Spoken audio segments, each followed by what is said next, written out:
Dearly beloved RJ and Maricel, you are here today to share love with the church. I share the prayers of our community that God may pour abundant blessings on your love and help you to carry out the duties of the married life.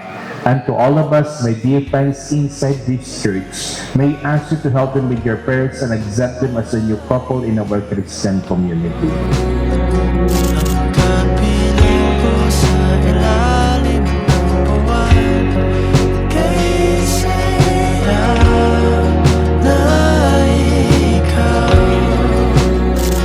ang katabi ko sa pagsikat ng araw.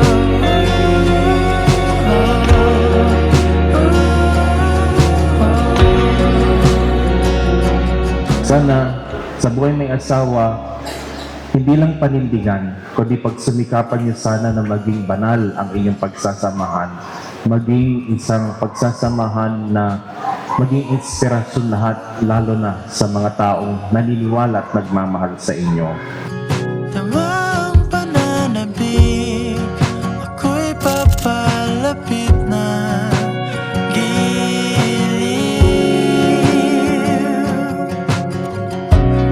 parating ng dapit hapon,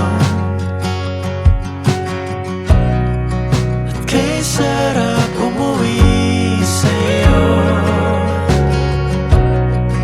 Kaya tuwing gabi, ako'y nananalangin dahil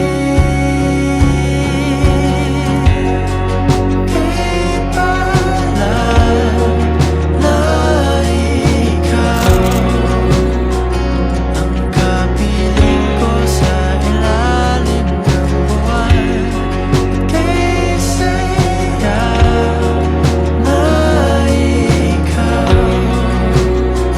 ang katabi ko sa pagsikat ng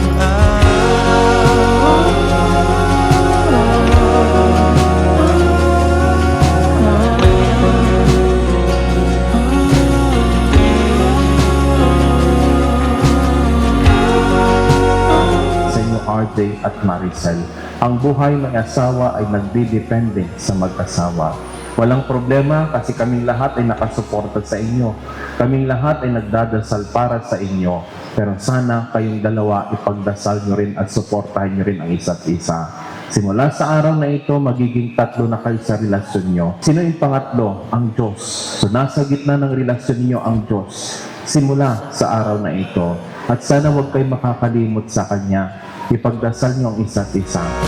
ikaw lang patutunguhan sa aking pagdating.